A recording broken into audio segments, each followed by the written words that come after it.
हमारे पिछले वीडियो में हमने आपको बताया था कि टर्म इंश्योरेंस क्या होती है, एक बेहतर टर्म इंश्योरेंस कैसे चूज़ करें, कौन से कॉमन मिस्टेक्स को अवॉइड करें और कौन से पॉइंट्स को ध्यान में हमेशा रखें।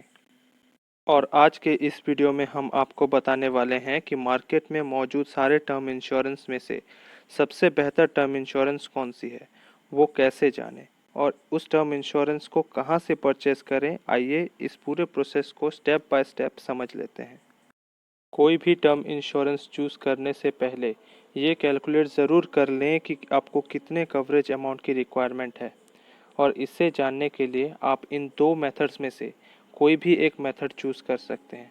पहला है इनकम मेथड और दूसरा एक्सपेंस मेथड। इनकम मेथड, ये मेथड काफ़ी इजी है। आपको बस ये करना है कि अभी आपकी सालाना इनकम जितनी है उसको आप उतने टाइम्स पे मल्टीप्लाई कर लीजिए जितने सालों तक आप इनकम करने वाले हैं। उसमें आप फ्यूचर के इंक्रीमेंट्स, बोनसेस को भी ऐड कर लीजिए। अब फॉर एग्ज़ाम्पल, अगर आपकी इनकम 5 लाख है साल की, आपकी एज है 30 और रिटायरमेंट 60 पे, और फ्यूचर इंक्रीमेंट्स और बोनसेस को भी कंसीडर किया जाए तो आपका एवरेज इनकम 6 लाख का हुआ। अब जो कैलकुलेशन बनता है वो है 6 लाख इंटू 30 1.8 करोड़। अब ट्राई कीजिए आपके बजट के हिसाब से इस अमाउंट के एग्जैक्ट या फिर जितना करीब का आप अफोर्ड कर सकते हैं वो आपको लेना चाहिए। एक्सपेंस मेथड, इस मेथड में आपको ये देखना है कि आपके महीने के खर्चे कितने हैं, like rent, ration, school fees and bills etcetera. For example, monthly खर्चे अभी आपके हैं 25,000, पर फ्यूचर के महंगाई को मद्देनज़र रखते हुए वो खर्चा हम एज्यूम करते हैं कि 30,000 का होगा। तो साल के हो गए 30,000 इंटू 12, 3.6 लाख। इसके अलावा कुछ ईएमआईज भी होंगी आपकी, जैसे कि कार की ईएमआई, घर की ईएमआई, क्रेडिट कार्ड एक्सेट्रा। तो उसका भी एवरेज अगर हम 10,000 महीने के लें तो साल के हुए 1.2 lakh, total 4.8 lakh per year, 30 सालों के लिए 1.44 करोड़। अब आपके बच्चे की कॉलेज एजुकेशन के लिए 20 लाख जोड़ लीजिए और मैरिज के लिए और 20 लाख, यानी एडिशनल 40 लाख। ध्यान दीजिएगा, मैंने यहाँ बस एक बच्चे के हिसाब से किया है, तो ओवरऑल टोटल आ गया आपका 1.84 करोड़। यंगस्टर्स थोड़ा गौर करें, आप अगर जल्दी टर्म प्लान ले रहे हैं तो काफ़ी अच्छी बात है, पर क्योंकि आपकी फैमिली प्लानिंग तब तक सही से हुई नहीं होती है, तो आपने एडिक्वेट कवरेज अगर नहीं लिया हुआ है तो लाइफ के हर मेजर स्टेप्स में कवरेज अमाउंट को रिव्यू करते रहिए। कुछ कंपनीज हैं जो आपको marriage, first child, second child होने पर कवरेज अमाउंट इंक्रीज करने का ऑप्शन देते हैं with a little bit more premium. So try करें ऐसे ऑप्शंस अवेलेबल हों जिस कंपनी में, उनके टर्म प्लान आप चूज करें। अब आइए देख लेते हैं कि कौन से कंपनी का टर्म इंश्योरेंस आप चूज करें और उसे कहां से लें। कौन से कंपनी का लेना है वो जानने के लिए तीन चीज़ों को देखना है आपको। सबसे पहले प्रीमियम आप कंपेयर कर लीजिए। ये ध्यान में रखिए कि ऑनलाइन प्रीमियम और ऑफलाइन प्रीमियम में डिफरेंस आती है। जनरली ऑफलाइन प्रीमियम ज़्यादा होती है, बट वो क्यों ज़्यादा होती है वो मैं आगे आपको बताऊंगा। ऑनलाइन जब हम प्रीमियम कंपेयर करते हैं या टीवी में हम ऐड देख के अट्रैक्टेड हो जाते हैं, ये काफ़ी खतरनाक चीज़ है।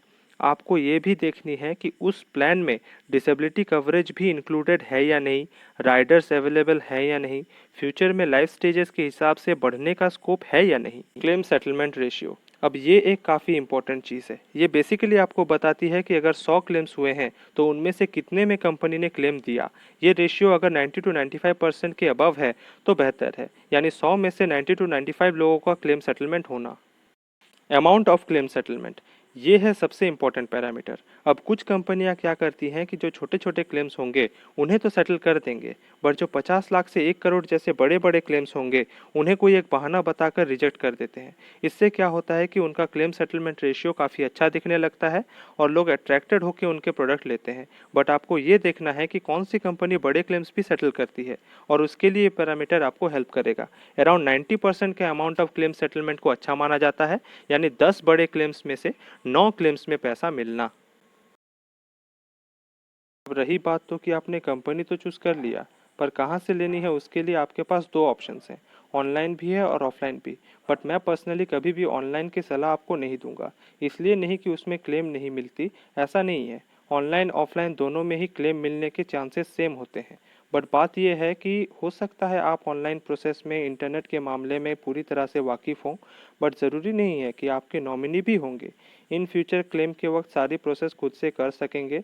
प्लस आपने प्लान लेते वक्त कौन से डिटेल्स मेंशन किए थे, फॉर्म आपका सही फिलअप हुआ था या नहीं, मेडिकल वेरिफिकेशन में आपका कुछ प्रॉब्लम आया था क्या, वो जानना इम्पॉसिबल सा हो जाता है। इसलिए कह रहा हूँ कि अपने ट्रस्टेड लोकल इंश्योरेंस एडवाइज़र से सलाह मशवरा कीजिए, या फिर हमसे भी आप इस नंबर पर कांटेक्ट कर सकते हैं। नॉमिनी के मौजूदगी में सारे डॉक्यूमेंट खुद भरिए, डबल चेक कीजिए, ऑफलाइन मेडिकल वेरिफिकेशन में रिपोर्ट भी एक बार अच्छे से देख लीजिए और नॉमिनी को सारी बातें बता के रखिए, ताकि फ्यूचर में किसी भी तरह की कोई कन्फ्यूजन ना हो। अगर फिर भी किसी तरह की कन्फ्यूजन आपके मन में रह गई हो, तो स्क्रीन पर दिए गए इस नंबर पे कांटेक्ट करके आप हमसे डायरेक्टली इसके बारे में जान सकते हैं। आपको अगर ये वीडियो पसंद आई हो तो एक लाइक ज़रूर करें। इस वीडियो को ज़्यादा से ज़्यादा लोगों तक शेयर करें। हो सकता है किसी का भला हो जाए। अगर किसी स्पेसिफिक टॉपिक में आपको वीडियो चाहिए या कुछ भी है जो आप हमें कहना चाहते हैं, अपनी राय देनी है, तो कमेंट सेक्शन में लिख कर बताएं। साथ ही चैनल को सब्सक्राइब भी कर लें। बेल नोटिफिकेशन को क्लिक करना ना भूलें। आपका बहुत बहुत धन्यवाद।